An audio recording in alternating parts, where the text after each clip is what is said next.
무엇보다도 더 큰 죄로 물든 마음이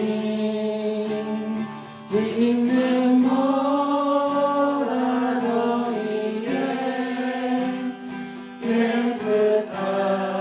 깨끗하게 씻겼네. 주의 보혈 흐르는데 믿고 뛰어나가.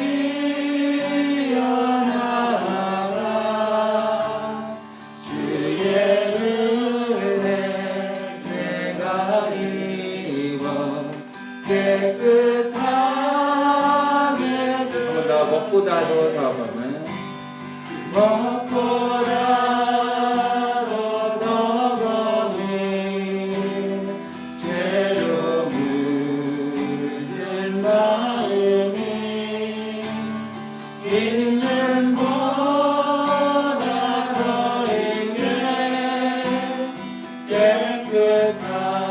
깨끗하게 씻겨. 주의 보혈 흐르는데 주의 보혈 흐르는데 믿고 뛰어나가.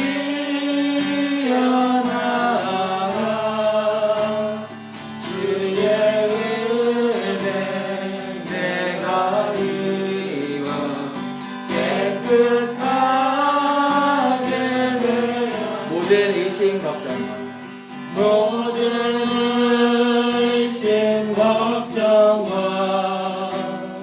두려움이 사라져. 슬픈 탄식 변하여 기쁜 찬송 되었네. 주의 보혈 흐르는데 믿고 뛰어나가. 주의 은혜 내가 입어 깨끗하게 되어. 세상 부귀 영화와 세상 부귀 영화와 즐겨하던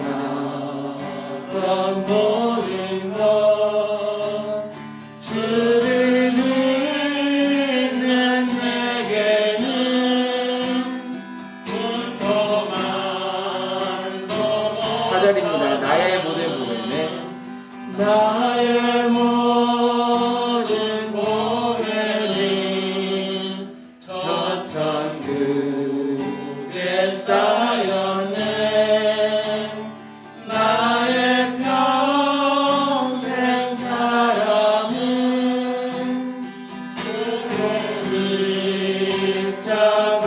십자가로다. 주의 보혈 흐르는데 믿고 뛰어나가.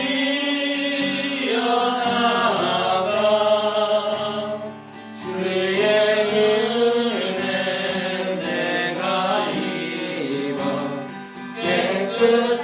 깨끗하게 되어. 주의 보혈 흐르는데 주의 보혈 흐르는데 믿고 뛰어나가. 주의 은혜 내가 입어 깨끗하게 되었네. 아멘. 우리는 주의 보혈로 깨끗하게 씻음을 받았습니다. 우리 기쁨과 감사함을 오늘 이 찬양으로 함께 표현하길 소망합니다. 다음 찬양 함께 찬양하겠습니다. 우리 함께 찬양합니다. 기뻐하며와 함께.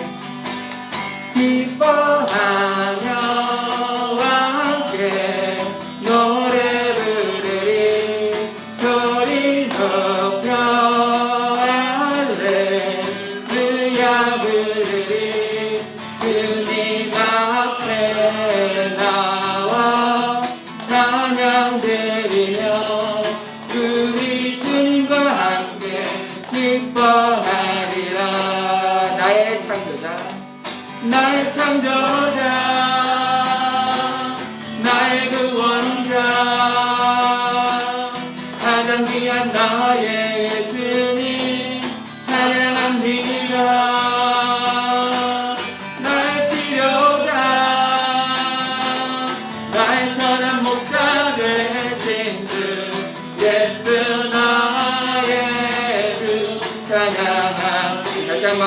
기뻐하며 함께 기뻐하며 함께 노래 부르리 소리 높여 할렐루야 부르리 주님 앞에 나와 찬양 드리며 우리 주님과 함께 기뻐하리라.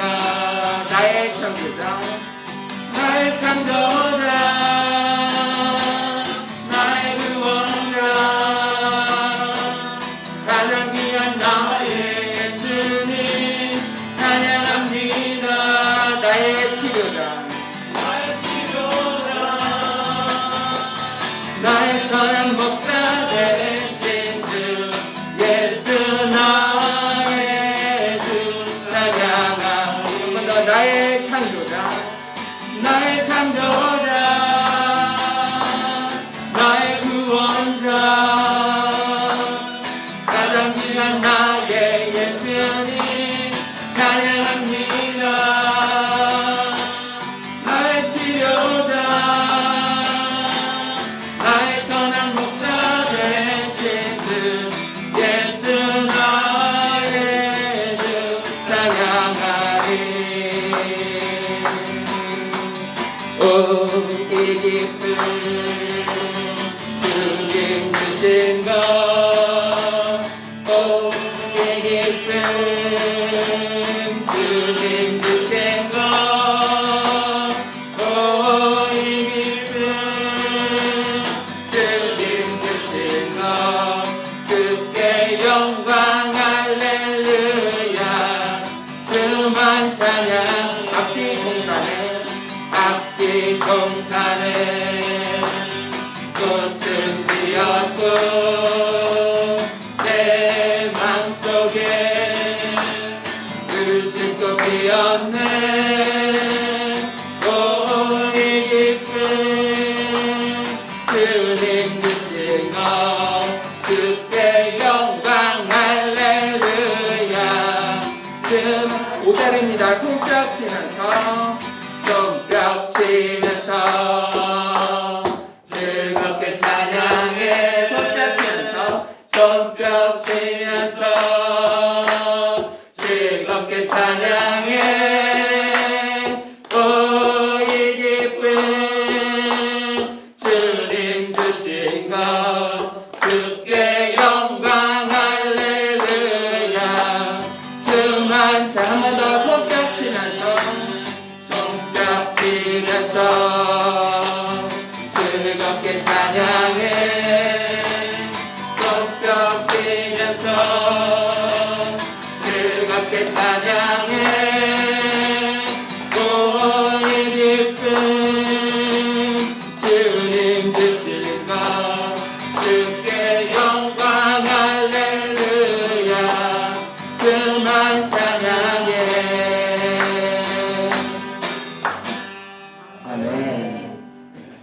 세상이 줄 수 없는 기쁨입니다. 세상이 줄 수 없는 평안이에요. 세상이 말하는 평안은 참 일시적이고 좀 어떻게 보면 반강제적으로 이루어지는 그 평안과 기쁨이지만 하나님께서 주시는 예수님께서 주시는 그 기쁨과 평안을 오늘 예배 가운데 누리시길 소망합니다. 그럴 때 이곳이 정말 하늘나라와 같은 그런 곳이 되지 않을까 생각합니다. 내 영혼이 은총 입어 주한 죄짐 벗고 보니 슬픔 많은 이 세상도 천국으로 내 영혼이 은총 입어 내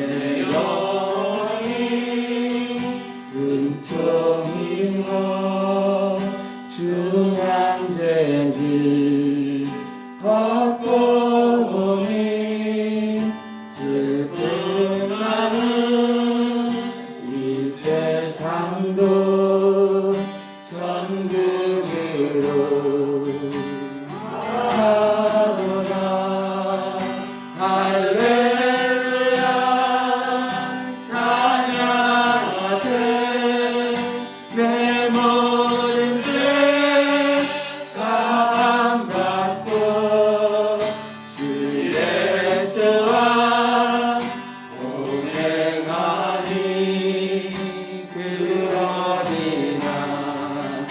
하늘 주의 얼굴 뵙기 전에 주의 얼굴 뵙기 전에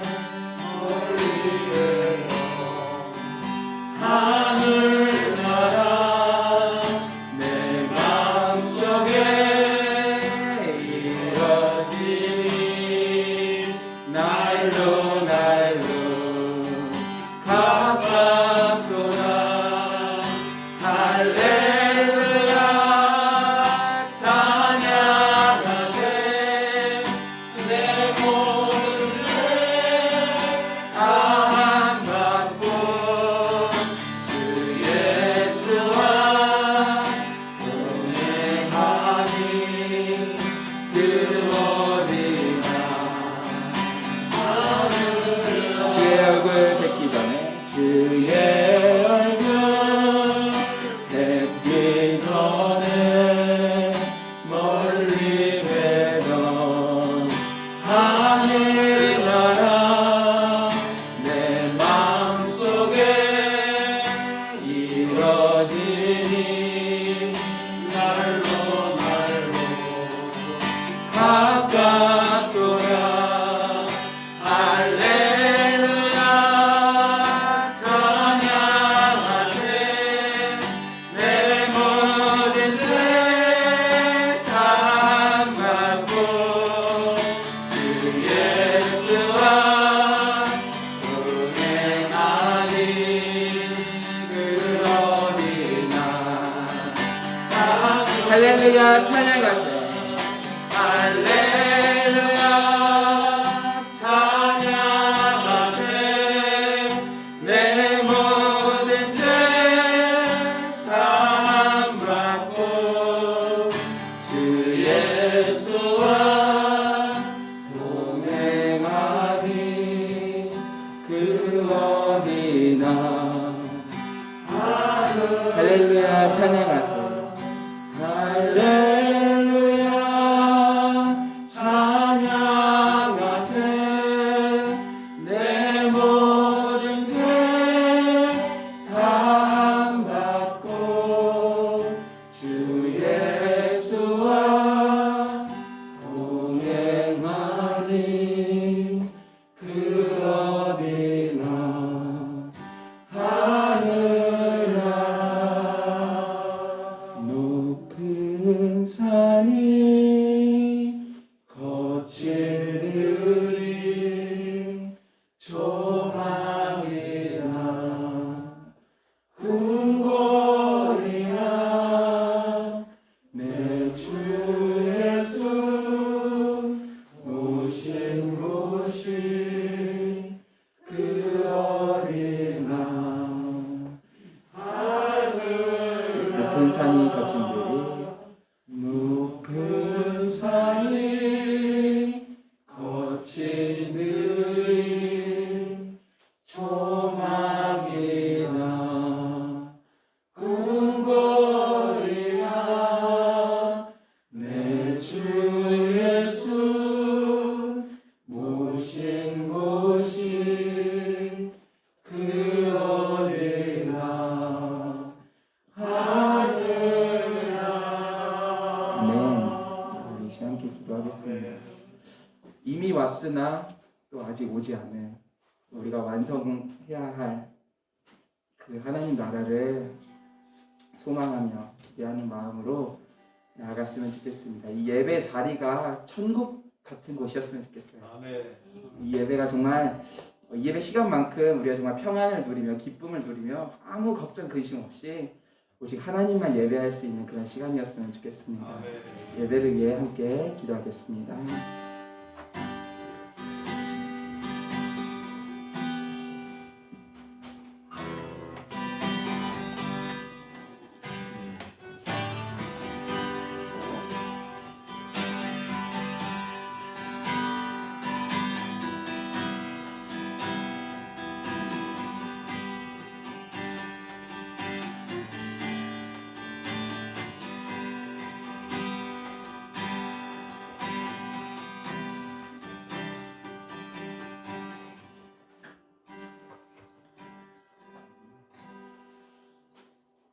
우리 주 예수 그리스도의 은혜와 하나님의 사랑과 성령의 교통하심이 여러분과 함께 하시기를 축복합니다. 이제 다 같이 사도신경으로 우리의 신앙을 고백하겠습니다. 전능하사 천지를 만드신 하나님 아버지를 내가 믿사오며 그 외아들 우리 주 예수 그리스도를 믿사오니 이는 성령으로 잉태하사 동정녀 마리아에게 나시고 본디오 빌라도에게 고난을 받으사 십자가에 못 박혀 죽으시고 장사한 지 사흘 만에 죽은 자 가운데서 다시 살아나시며 하늘에 오르사 전능하신 하나님 우편에 앉아 계시다가 저로서 산 자와 죽은 자를 심판하러 오시리라.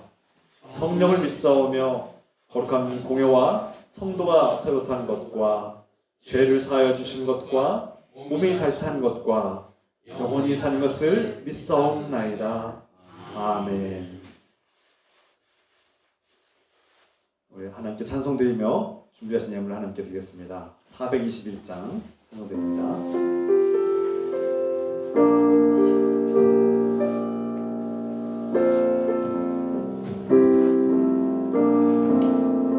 내가 예수 믿고서 죄사함 받아 나의 모든 것 다 변했네. 지금 내가 가는 길 천국길이요 주의 피로 내 죄가 씻겼네. 나의 모든 것 변하고 그 피로 구속 받았네. 하나님은 나의 구원 되시오니 내게 정죄함 없겠네. 주님 밝은 빛 되사 어둠에 치니 나의 모든 것 다 변했네. 지금 내가 주 앞에 온전케 되면 주의 공로를 의지하밀세. 나의 모든 것 변하고 그 피로 구속 받았네. 하나님은 나의 구원 되시오니 내게 정죄함 없겠네. 내게 성령 임하고 그 크신 사랑 나의 맘에 가득 채우며 모든 공포 내게서 물리치시니 내 맘 항상 주 안에 있겠네. 나의 모든 것 변하고 그 피로 구속 받았네. 하나님은 나의 구원 되시오니 내게 정죄함 없. 나의 모든 것 변하고 나의 모든 것 변하고 그 피로 구속 받았네. 하나님은 나의 구원 되시오니 내게 정죄함 없겠네. 아멘. 시간 박성호 원사님께서 기도도 하시겠습니다. 사랑하는 하나님 아버지, 지금까지 우리를 돌보시고 인도하신 은혜에 감사드립니다. 주님을 기뻐하고 감사하며 예배드립니다. 주님, 오직 주님을 인격적으로 만나지 못하고 확신이 없는 분들이 있다면 주님께서 만나주시고 말씀하소서. 예수님이 우리의 죄를 대신하여 십자가에 못 박혀 죽음 당하신 이유와 목적을 깨달아 알게 하소서. 죄의 노예를 살던 우리가 예수 그리스도의 십자가에 함께 못 박혀 죽고 이제 죽음을 이기고 부활하신 주님과 함께 부활의 삶을 살게 하소서. 우리가 하나님께 기뻐하시는 거룩한 삶을 살게 하소서. 배우자, 가족, 형제자매, 이웃을 존중하고 소중하게 대하는 것이 거룩한 삶이라는 사실을 깨닫고 실천하게 하소서. 이 시간 주님을 사랑하고 하나님 나라를 위해 예물을 드립니다. 기쁘게 받아주소서. 성령님께서 목사님과 함께 하시고 진리와 은혜를 전하게 하소서. 주님의 말씀을 들을 때 주님과 올바른 관계가 회복되고 소망을 얻게 하소서. 예수 그리스도의 이름으로 감사 기도드립니다.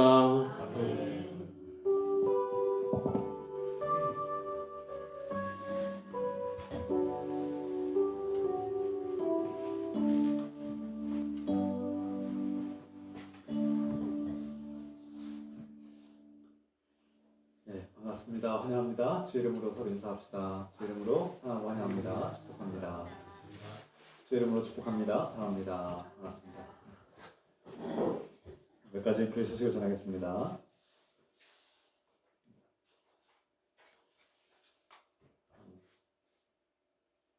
우리가 방역 수칙을 끝까지 지켜서 우리 마스크 쓰고 또 손소독 잘해서 감염을 좀 잘 예방합시다. 그리고 우리가 이제 조만간에 얼마 지나지 않아서 이 코로나가 종식되기를 기도합니다.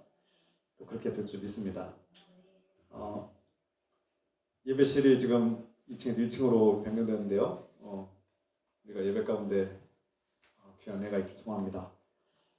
3월 마지막 주 27일 주일 예배 후에는 갈라디아서 1장과 2장의 말씀을 성경 퀴즈로 이렇게 성경 말씀 나누겠습니다. 갈라디아서 말씀 읽고 은혜 받기를 소망합니다. 기도의 시간이 변경되었습니다. 이번 주부터는 기도회 7시 30분에 모이던 저녁 기도회를 8시에 모이기로 했습니다. 여러분 8시에 이렇게 많이 참고해 주시기 바랍니다. 이 시간 하나님께서 우리에게 주신 말씀 데살로니가전서 4장 1절에서 8절의 말씀 함께 읽겠습니다. 하나님의 말씀 다 같이 자리에서 일어나셔서 주의 말씀을 함께 읽겠습니다.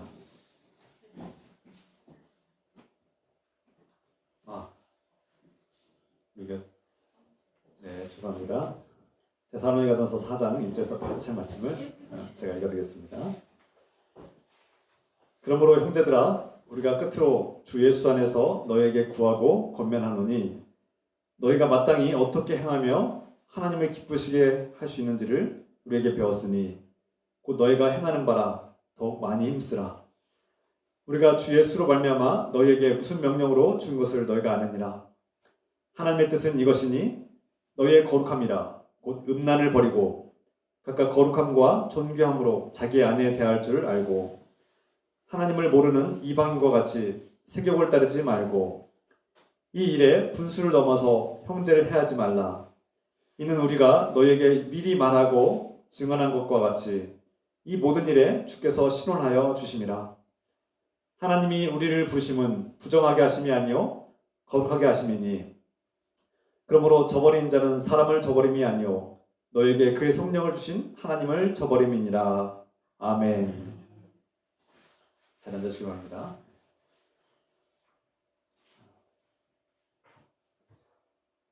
오늘 말씀을 통해서 그리스도인은 어떻게 살아야 되고 우리 그리스도인은 우리 인생의 목적이 무엇인지를 알기를 원합니다. 그리고 나아가서 우리가 살면서 인간관계는 어떻게 해야 되는지 사람들과의 대인관계를 어떻게 해야 하나님께 기뻐하시는 삶인지를 우리가 오늘 말씀 통해서 또 배우고 나누려고 합니다. 먼저 우리 사람이 살아가는 특히 우리 그리스도인들이 하나님을 믿고 받아들인 사람들이 어떻게 살아야 되고 그 목적은 무엇입니까? 저 여러분들은 무엇을 위해서 살아야 됩니까? 오늘 사도 바울은 사람이 사는 목적이란 하나님을 기쁘시게 하는 것이다. 그리고 하나님을 기쁘시게 하려면 어떻게 해야 되냐? 거룩한 삶을 살아야 된다. 이렇게 말씀하고 있습니다. 이 거룩한 삶, 하나님과의 관계가 우리 사람과의 관계가 먼저 하나님과의 관계를 온전하게 하나님의 아버지로서 인정하고 받아들이는 관계, 그리고 사람들과의 이 수평적 관계가 서로 사랑하고 존중하는 관계가 된다. 이렇게 말씀하고 있습니다. 앞에서 말씀드린 것처럼 하나님을 기쁘시게 하려면 어떻게 해야 되느냐?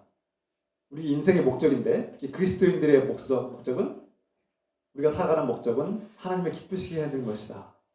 우리가 무슨 일을 하든지 하나님을 기쁘게 해야 된다는 것입니다. 그런데 그 기쁘게 하는 삶이 바로 거룩한 삶이라고 말씀드렸죠. 거룩한 삶이란 무엇일까? 정확하게 말하면 성경의 정확한 표현은 여러분은 거룩한 사람이 되십시오 이렇게 표현하셨습니다. 거룩한 사람이 되십시오. 하나님을 기쁘시게 하려면 거룩한 존재가 되십시오 이렇게 말씀하고 있어요. 그러면 어떻게 해야 거룩한 존재가 됩니까? 우리가 거룩한 존재라는 사실을 알아야지 거룩한 삶을 살 수 있습니다. 그리고 우리가 어떻게 거룩한 존재가 됩니까? 저 여러분들은 하나님의 아들 예수 그리스도를 메시아, 구원자로 믿고 받아들일 때 그분의 은혜로 그분을 믿고 받아들임으로 우리는 거룩한 존재가 되는 것입니다. 하나님의 자녀, 하나님의 거룩한 백성이 되는 것이죠. 하나님께서 거룩하시고 우리의 하나님 아버지께서 거룩하심으로 그의 자녀들인 우리도 함께 거룩해지는 것입니다. 우리의 행위나 노력으로 거룩해지는 것이 아니라 이미 예수 그리스도의 은혜로 하나님과 원수되었고 죄로 인해서 하나님과 원수되었고 하나님을 만날 수 없었던 우리가 이제 그 죄가 해결되고 하나님과의 관계가 회복된 것입니다. 이 모든 것이 예수 그리스도 안에서 이루어졌고 그 예수 그리스도의 은혜를 우리가 믿고 받아들일 때 우리가 거룩한 존재가 되는 것입니다. 그래서 내가 거룩한 존재임을 깨닫고 거룩한 존재로 살아가는 것, 거룩한 존재로 살아가는 것, 거룩한 존재라는 사실을 내가 먼저 깨달아야 되고, 내가 거룩하신 하나님의 거룩한 자녀구나. 그럼 내가 어떻게 해야 거룩한 삶을 살 수 있을 것인가? 이 고민을 해야 된다는 것이죠.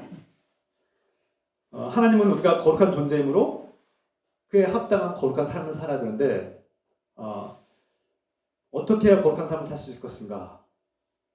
도대체 거룩한 삶이란 무엇입니까?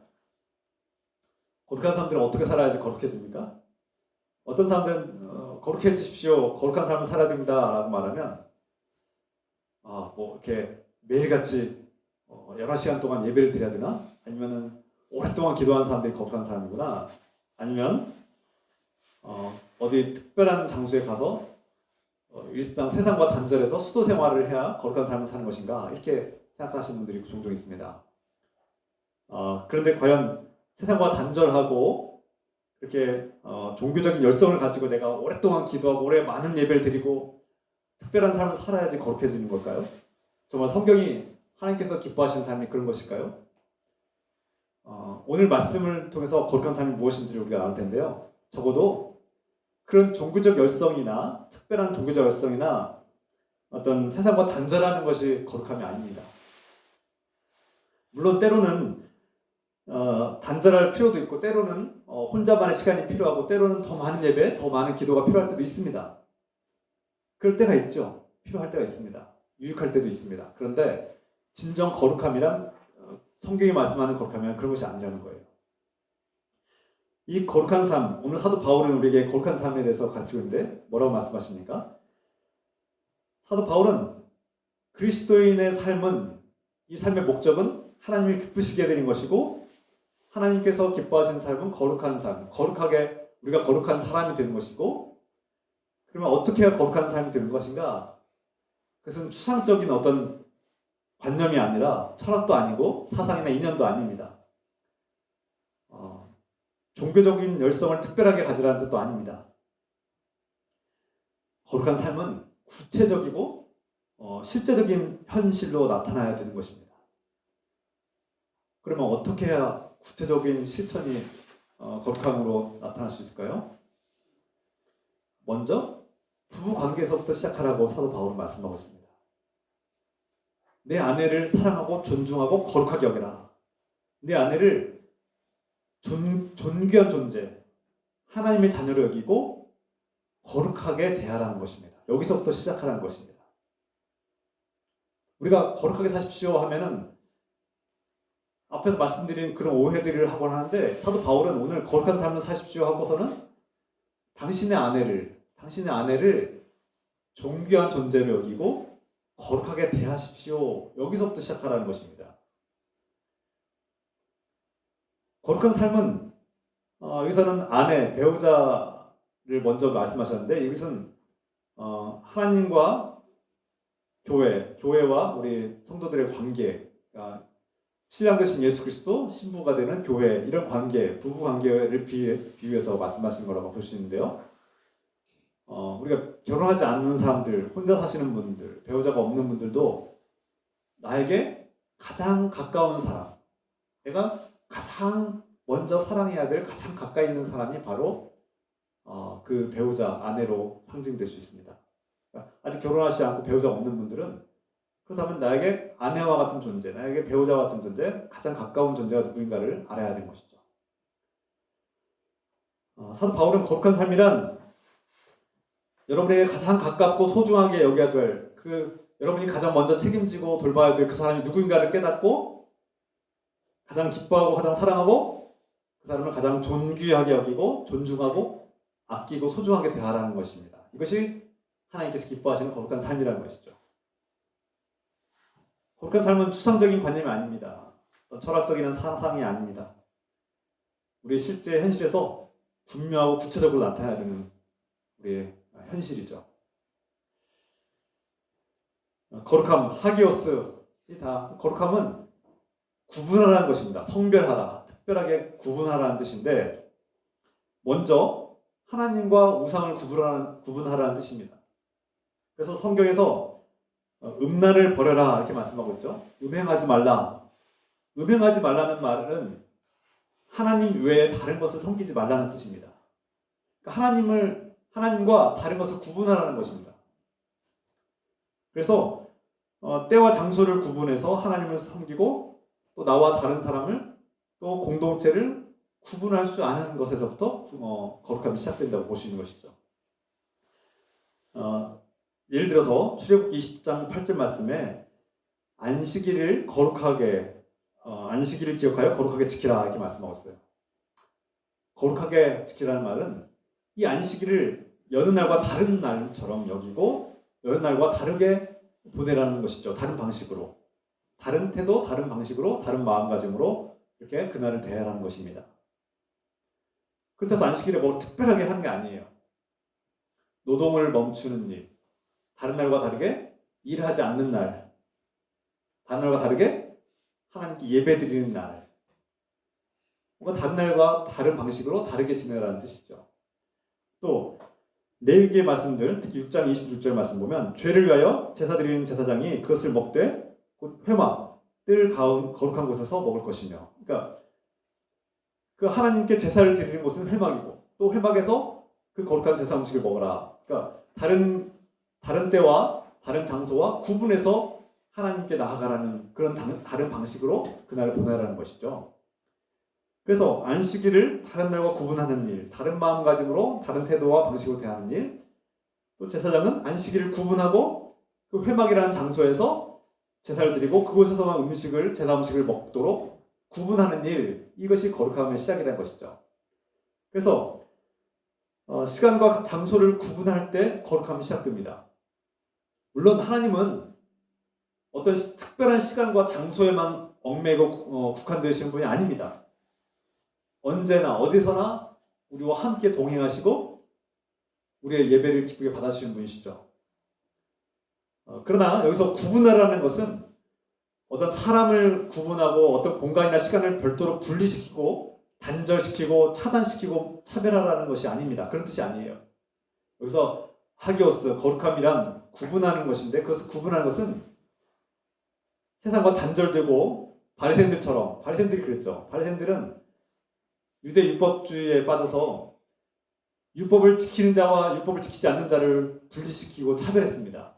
단절시켰죠. 안식일과 비안식일을 구분해서 완전히 단절시켰습니다. 차단시켰죠.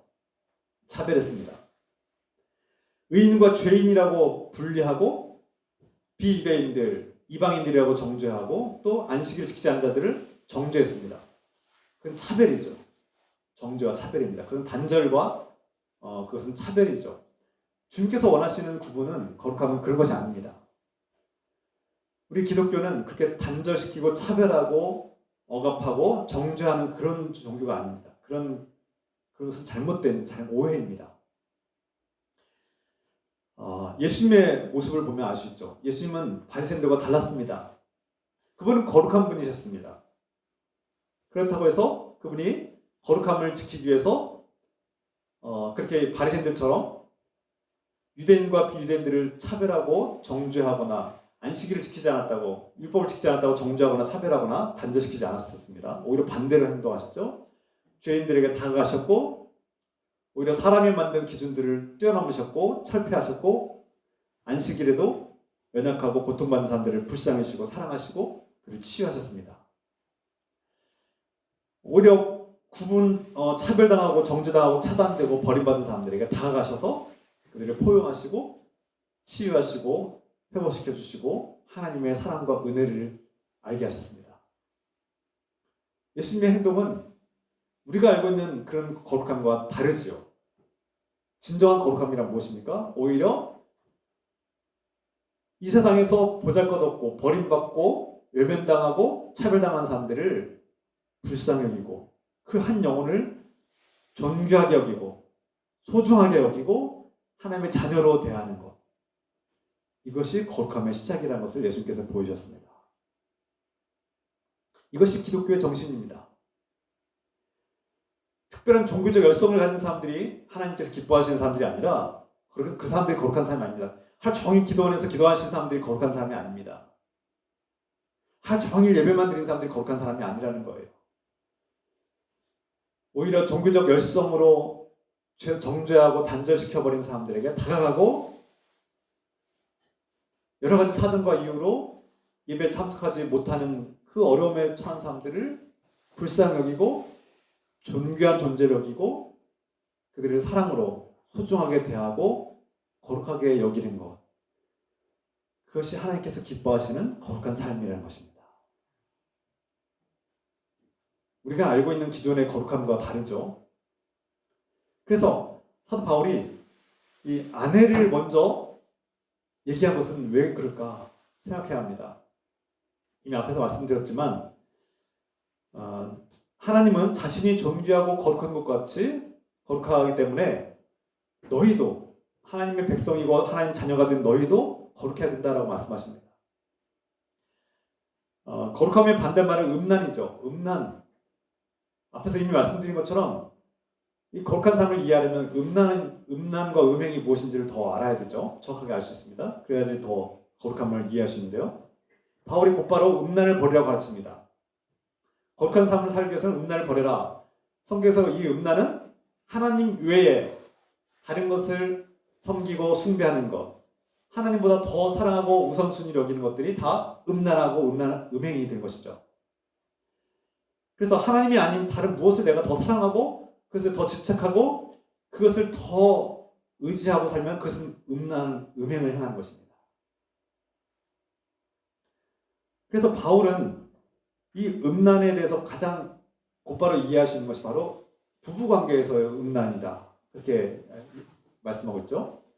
부부관계에서부터 거룩함을 지키고 회복하라는 것은 이 음란이 부부관계에서부터 시작되기 때문에 가장 먼저 부부관계에서 거룩하라고 가르치고 있습니다. 하나님과의 관계는 이 부부관계를 통해서 구체적으로 이해할 수 있고 나타날 수 있습니다. 그래서 배우자와의 관계, 나아가서 공동체, 형제 자매들과의 관계도 연결됩니다. 형제와 형제 자매들과의 관계가 하나님과 관계에 연결되기 때문에 이 모든 것이 다 부부관계에서부터 거룩해져야만 하나님께서 기뻐하시는 거룩한 삶이 이루어지는 것이죠. 먼저 아내, 배우자는 누구입니까? 어떤 존재입니까? 우리가 내가 좋아서 내 감정대로 내가 선택해서 만난 존재라고 생각하기 쉽습니다. 그리고 고대 로마 그리스 사회에서는 이 여자는 남자가 돈으로 지참금을 주고 사온 또 다른 어떤 자신의 소유물처럼 여겨졌습니다. 하나의 인격체로 여겨지지 않고 정말 존중하고 사랑해야 될 인격체로 여겨지지 않고 내가 지참금을 주고 내가 데려온 나의 소유물처럼 여겨지고 가부장제 사회 속에서는 내가 우월한 존재고 이 아내 여자는 나보다 낮은 존재, 내가 노예와 같은 존재, 내 마음대로 해도 되는 존재로 여겨졌던 것입니다. 하나님은 아내가 그런 존재가 아니라는 거예요. 하나님께서 우리에게 아내, 배우자를 주신 것은 그렇게 소유물처럼 마음대로 해도 되는 존재로 여겨도 된다는 뜻이 아닙니다. 그건 반기독교적인 정신이죠. 아내를 존귀하게 여기라는 말은 다른 사람과 구분할 줄 아는 것입니다. 그러므로 배우자를 소중하게 여기고 존중하고 상처 주지 않고 그 정절을 지키고 배신하지 않는 것이 거룩함의 시작이다. 아내를 내 몸과 같이 사랑하라. 내 자신, 또 다른 너의 자신임을 깨달아야 된다. 이렇게 말씀하고 있는 거예요. 여러분, 부부관계에서 음란을 버려라 이렇게 말씀하니까 또 그럼 부부가 성적인 관계가 죄가 되나? 이렇게 여길 수 있는데 그렇지 않습니다. 그런 걸 말씀한 게 아니에요. 여기서 말하는 이 음란은 아까 말씀드린 것처럼 아내를 소중한 인격체로 여기고 나의 형제 자매로 여기고 하나님의 자녀로 여기지 않는 것. 그래서 하나님의 자녀로 구분하지 않고 분별하지 않고 세상 사람들처럼 대하는 것. 세상의 방식으로 다른 사람들이 다 그렇게 대하니까 나도 똑같이 대하는 것. 그게 문제가 있다는 것입니다. 거기에서부터 음란이 시작된다는 거예요. 우리 그리스도인들의 부부는 세상 비그리스도인들과 그런 부부와 가정과 달라야 된다는 것입니다. 그럼 어떻게 달라야 됩니까? 어떻게 달라야 되냐? 다 똑같이 사는 거 아니냐? 그리스도인들의 가정은 달라야 된다. 그리스도인들의 부부 관계는 달라야 된다. 그리고 아직 결혼하지 않으신 분들, 아직 배우자가 없으신 분들은 이미 뭐 사별하신 분들이나 아직 결혼하지 않으신 분들 다 동일한 원리가 적용됩니다.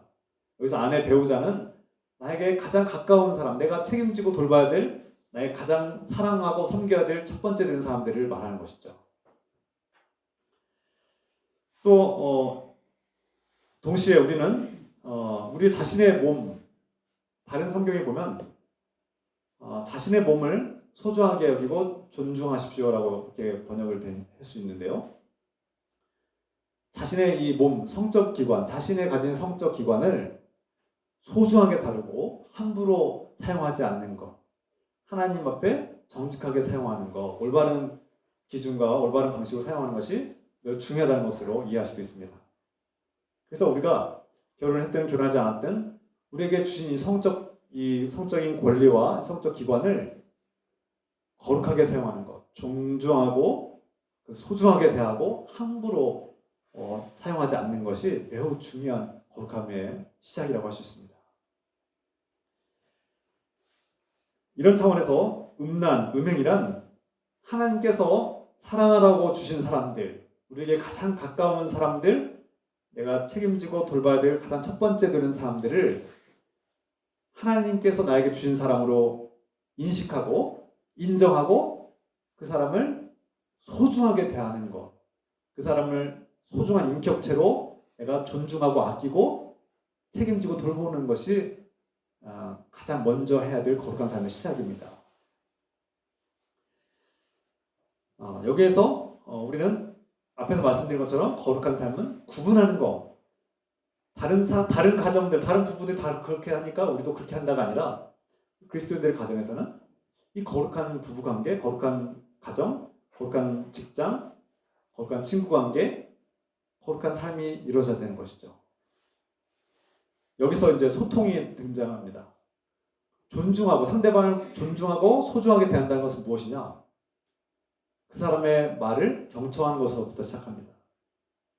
그 사람의 말을 존중하고 끝까지 듣고 나의 의견과 나의 생각과 마음의 경험이 다를지라도 우선 듣고 그 말을 존중하고 되새겨 듣는 것, 무시하지 않는 것, 그런 마음이 바로 거룩한 삶의 시작이라고 할 수 있는 것이죠.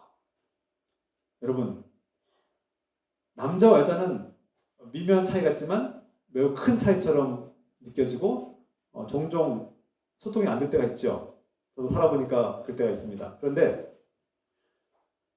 또 서로 수십 년 동안 다른 환경과 다른 가치관과 다른 방식으로 살아왔기 때문에 결혼해서 배우자와 생활을 할 때, 결혼 생활하고 부부 생활을 할 때 서로 맞지 않는 점들이 많습니다. 이 세상에 잘 맞는 사람이 몇이나 있겠습니까? 또 잘 맞는다는 것은 어떻게 보면 위험한 일이죠.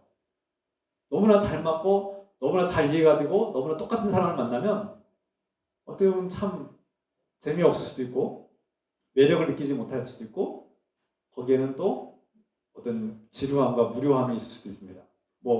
물론 잘 맞는 것이 중요하긴 하겠지만 제가 이 말씀 드린 이유는 거룩한 삶을 어떻게 살아야 되냐는 막연한 어떤 추상적인 개념이 아니라 하나님께서 주신 사람들과 어떻게 소통하느냐, 그를 어떻게 인격적으로 대하고 우리가 그 말을 어떻게 경청하느냐, 거기서부터 시작할 수 있다는 것입니다.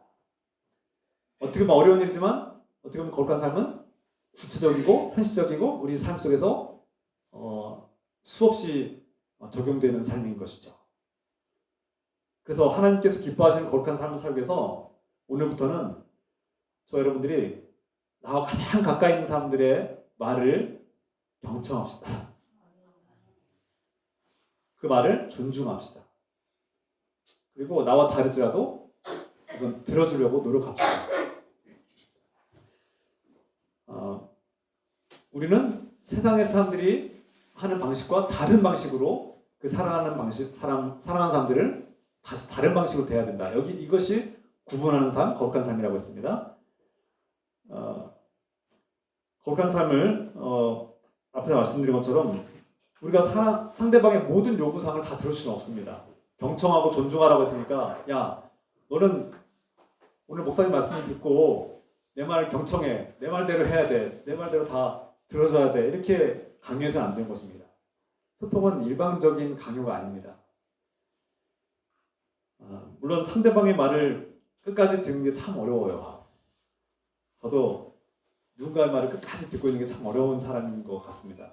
그런데 적어도 그 사람의 말을 무시하지 않고 끝까지 들어주려고 노력하는 자세와 태도가 중요합니다.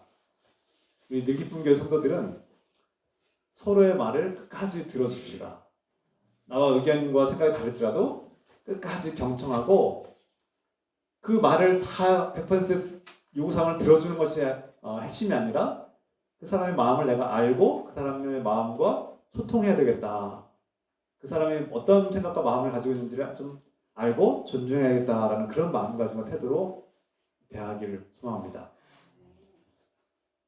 이런 마음가짐으로 대화하고 소통할 때 우리는 거룩한 삶이 시작된 것이죠.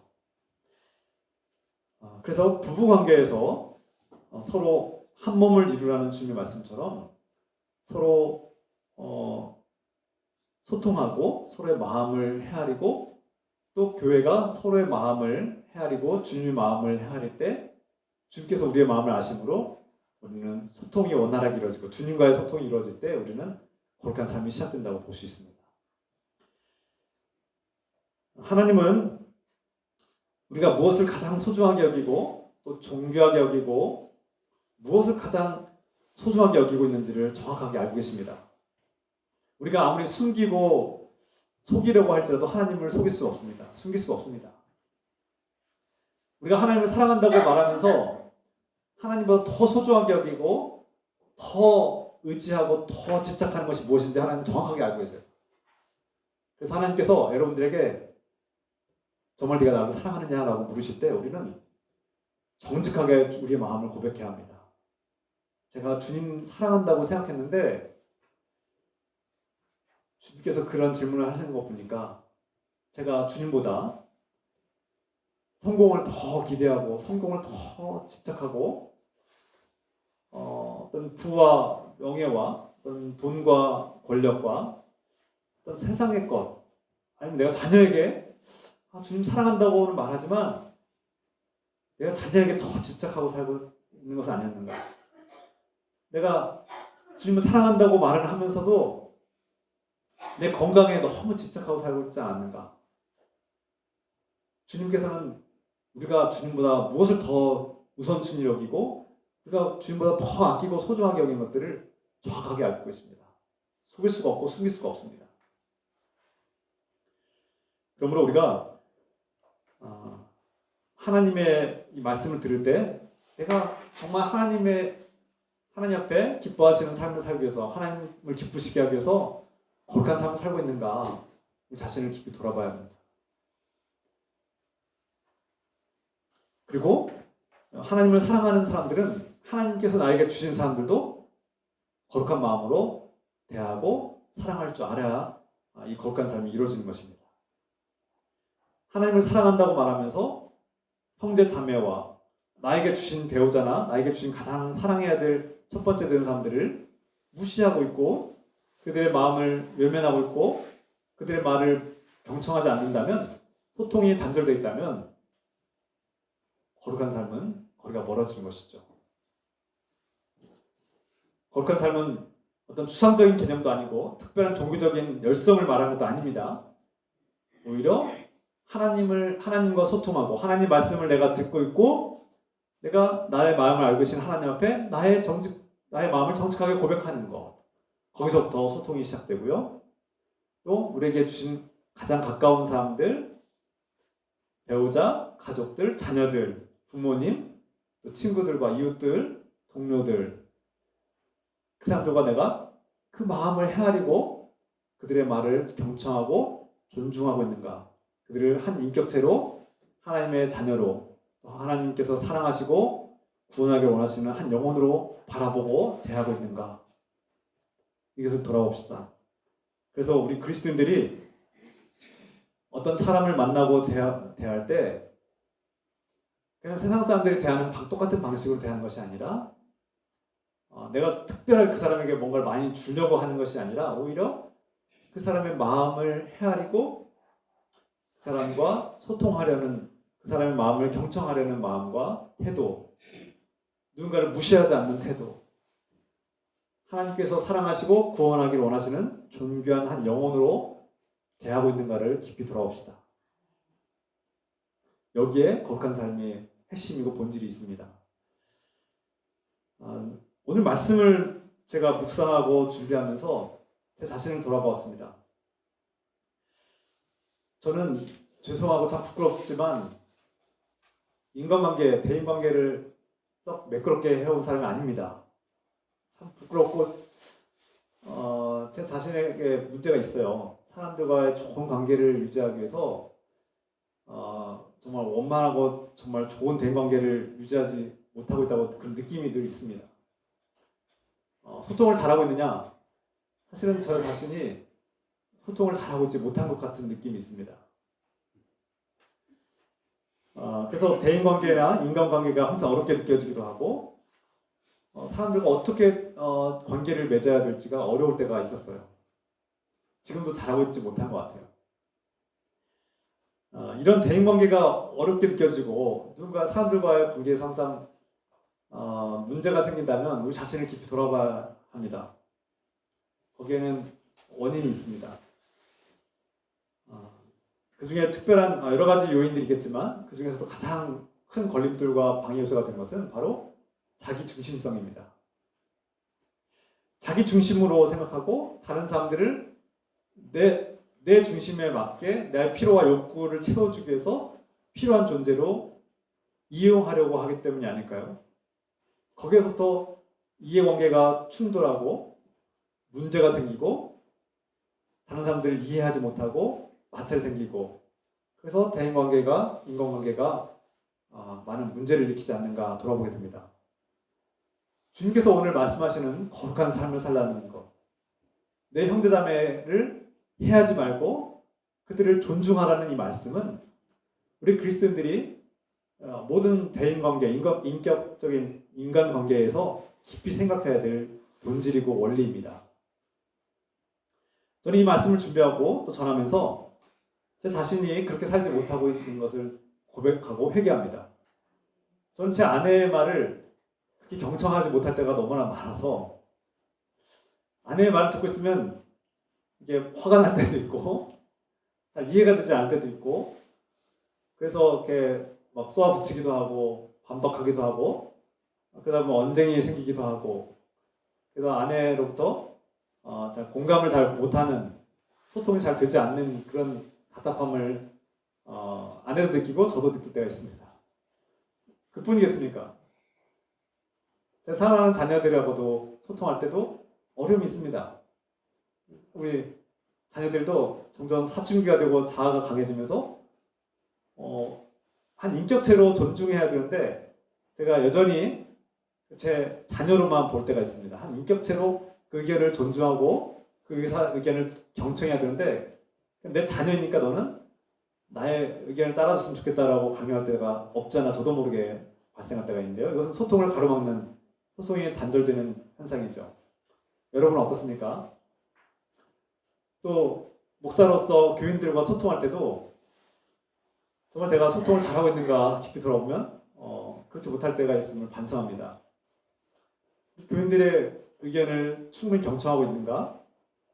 서로의 마음을 잘 헤아리고 있는가? 나의 친구들과 동료들에게, 우리 이웃들에게 정말 소통을 하고 있는가 돌아보면 너무 부족하고 미숙하고 못하고 있는 것 같아서 죄송한 마음이 듭니다.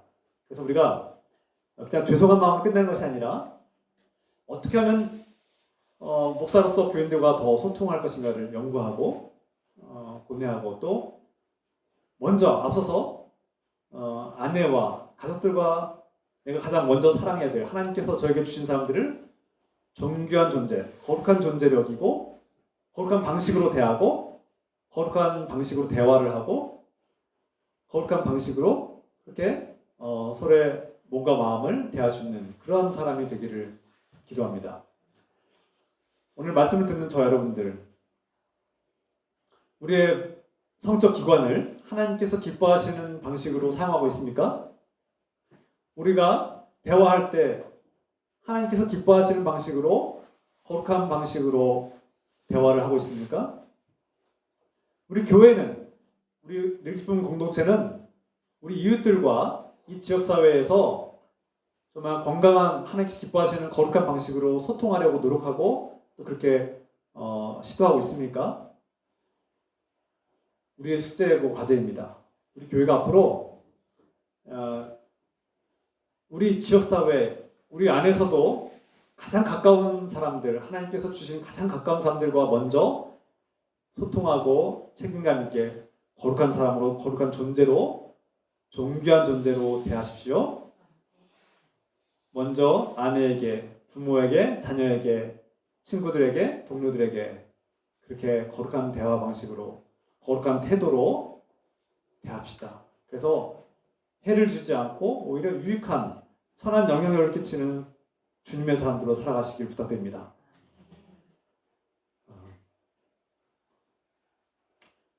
우리가 우선은 가장 사랑하는 사람들을 인식하고 가장 사랑하는 사람들에게 거룩한 마음으로 다가갈 때 저 여러분들은 거룩한 사람이 되고 하나님의 형상을 담은 거룩한 존재가 되고 하나님의 영혼을 품고 있는 하나님의 거룩한 백성이 되고 하나님을 높여드리고 기쁘게 하는 거룩한 삶이 이루어질 줄 믿습니다.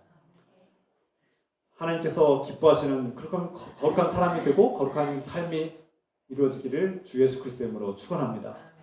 기도합시다. 사랑의 하나님 아버지, 거룩한 삶은 하나님께서 기뻐하시는 삶입니다. 하나님께서는 우리가 거룩한 사람이 되고 거룩한 삶을 살기를 원하십니다. 하나님께서 거룩하심으로 우리도 하나님의 자녀답게 거룩한 사람이 되고 거룩한 존재가 되고 거룩하게 사는 것이 마땅합니다. 이 말씀 깨닫게 하시옵소서. 거룩한 삶은 특별한 종교적 열성을 가지고 사는 사람들이 아니라 세상과 단절하고 세상과 교류를 끊는 것이 거룩함이 아니라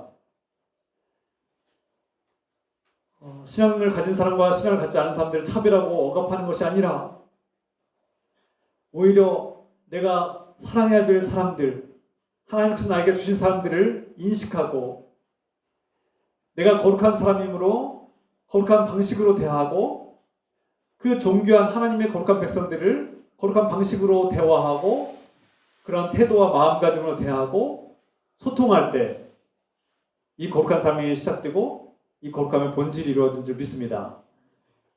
하나님께서 우리에게 주신 가장 가까운 사람들부터 아내와 자녀들과 부모와 가족들과 우리 형제 자매들과 우리 이웃들에게 존귀한 존재로 여기고 소중하게 여기고 거룩한 방식으로 대할 수 있도록 그런 마음가짐과 태도로 대할 수 있도록 축복하시옵소서. 예수 그리스도의 이름으로 간절히 기도드립니다. 아멘. 찬양합시다. 이런 교회 되게 하소서. 오늘 말씀대로 소통하는 교회가 되길 원합니다. 진정한 예배가 숨쉬는 교회, 주님이 주인 되시는 교회, 믿음의 기도가 쌓이는 교회,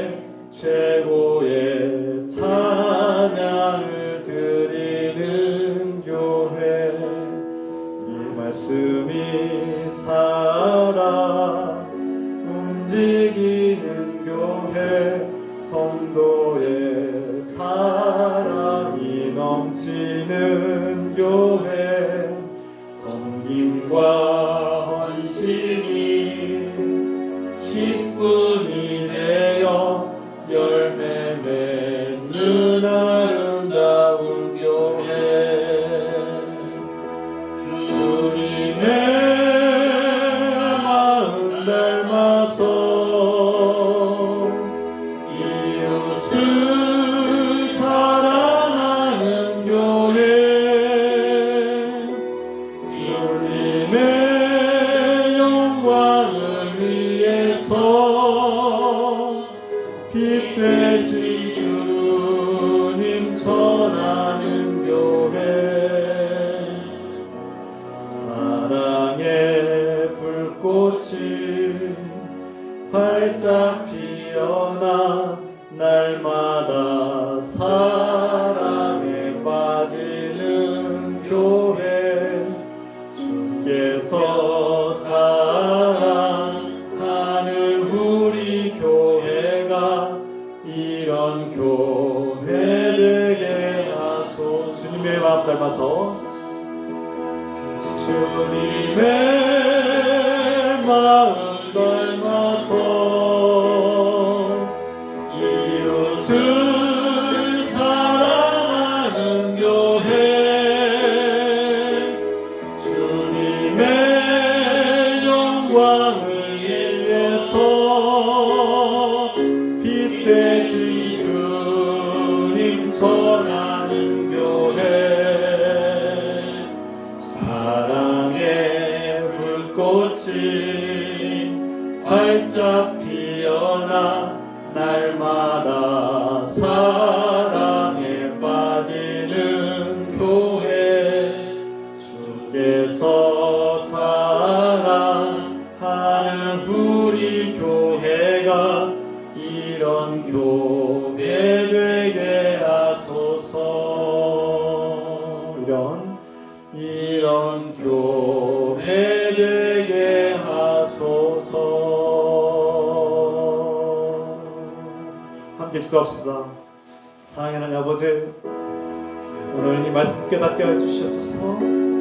하나님께서 기뻐하신 거룩한 삶은 우리에게 주신 사람들을 사랑하는 것이고 존중하는 것이고 한 영혼 한 영혼을 존귀하게 여기고 그들을 정말 그들과 소통하려고 존중하는 태도와 마음과 방식으로 대하는 것임을 깨닫습니다. 우리에게 주신 사람들 대표적인 배우자, 가족들, 부모와 형제와 자녀들 우리 공동체 식구들 하나님 안에서 사랑해야 될 거룩한 백성들 하나님께 사랑하시는 우리 이웃들 사람이 세운 기준과 사람이 세운 그런 요소로 차별하는 것이 아니라 서로 소통하고 존귀한 존재를 여기고 사랑하며 정말 존중하고 소중하게 대하는 방식으로 소중한 마음과 소중한 방식으로 대하고 그리고 존중하고 아끼는 복된 관계에 이르게 도와주셔서 주님 우리가 대인관계가 참 어렵습니다. 인간관계가 얼마나 어려운지요. 정말 외로운 시대입니다. 근데 우리가 존중하고 아낄 때 자기 중심성에서 벗어날 때 자기 중심성에서 벗어나서 하나님 앞에 굴복하고 하나님 말씀대로 순종하고 한 영혼을 사랑하고 소중하게 여기고 존중할 때 정말 놀라운 역사 하나님께서 일하시고 하나님께서 주님의 은혜 가운데서 관계가 회복되고 인간관계가 대인관계가 회복되고 정말 복된 관계를 맺도록 축복하시고 하나님과의 수직적인 관계가 회복될 뿐만 아니라 우리 성도들과의 수평적인 관계가 은혜 가운데 회복되고 정말 치유되고 서로 사랑하고 섬기는 복된 관계 존중하고 아끼는 소통이 일어나는 복된 관계가 되게 축복하시고서 우리들 일품교회가 우리 지역사회와 소통할 수 있도록 축복해 주셔서 그들의 마음을 헤아리고 존중하고 아끼는 복된 마음 주시옵소서. 주여 감사합니다. 주님 감사합니다. 이 말씀 깨닫게 하시고 거룩한 삶이 못되게 도와주옵소서. 주님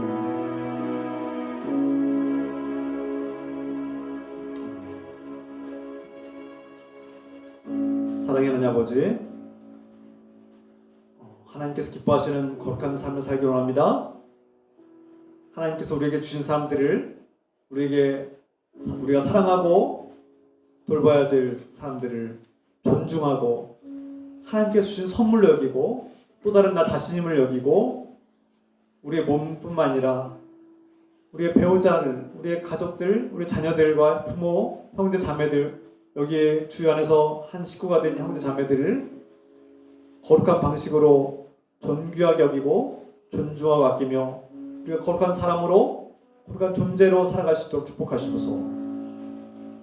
이제는 우리 주 예수 그리스도의 놀라우신 은혜와 우리를 있는 모습 그대로 사랑하시는 하나님 아버지의 끝없는 사랑하심과 우리가 거룩한 방식으로, 거룩한 존재로, 거룩한 사람으로 살아가기를 원하시는 또 이를 도우시는 성령님의 교통감의 역사심이 오늘 들기쁨교회 모든 성도들과 가정과 일터와 이웃들 가운데 지금부터 영원토록 함께 해주시기를 간절히 축원하옵나이다. 아멘.